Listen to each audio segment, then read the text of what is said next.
Halo, saya Intan Erlita, saya seorang psikolog.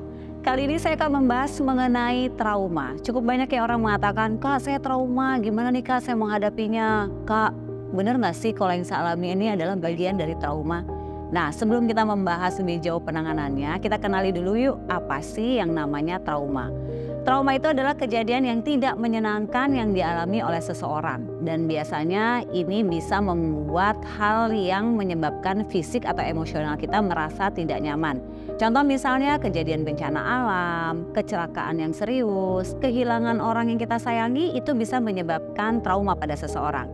Yang artinya kejadiannya mungkin udah lampau, tapi kalau diingat sampai sekarang itu masih ada rasa yang gak nyaman dan membuat perubahan perilaku pada diri kamu. Ciri-ciri orang yang mengalami trauma seperti apa sih? Sebetulnya kita nih harus peka loh sama diri kita dan orang lain. Biasanya orang-orang yang punya trauma atau mengalami kejadian hal yang tidak menyenangkan, yang paling kelihatan adalah perubahan perilakunya. Kalau yang tadinya orangnya ceria, kemudian senang bicara, senang bersosialisasi, dia cenderung menjadi tertutup. Kemudian dia juga nggak jadi ramah, jadi murung. Kemudian secara emosional juga ada perubahan. Bisa kalau orang bilangnya mood swing. Mood swing itu apa sih? Biasanya kadang dia happy, nanti tiba-tiba dia sedih, terus dia bisa nangis tanpa sebab gitu. Karena ada sesuatu yang nggak nyaman dalam dirinya. Yang ketiga adalah dia bisa menjadi orang yang tidak percaya pada lingkungannya. Jadi karena kejadian yang tidak menyenangkan membuat dia tidak mudah percaya pada lingkungannya. Dan ini akhirnya berimpact ke banyak hal. Nah kalau gitu gimana dong menanganinya? Yang pertama kita harus mempunyai kesadaran. Ada apa ya dengan saya ya? Kenapa sih kok saya kalau melihat kejadian itu selalu sakit di diri saya dan membuat saya menarik diri?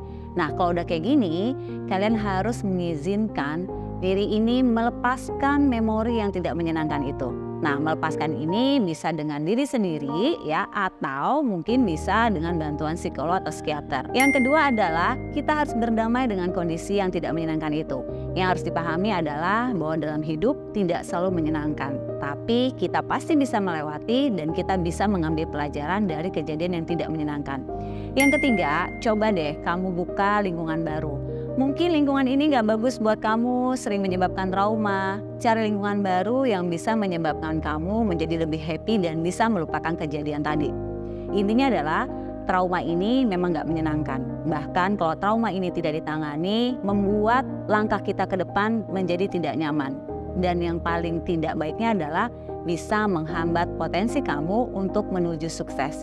Jadi poinnya simpel, kamu hapuskan, kamu maafkan, dan kamu melaju-maju sehingga trauma bisa kamu sembuhkan.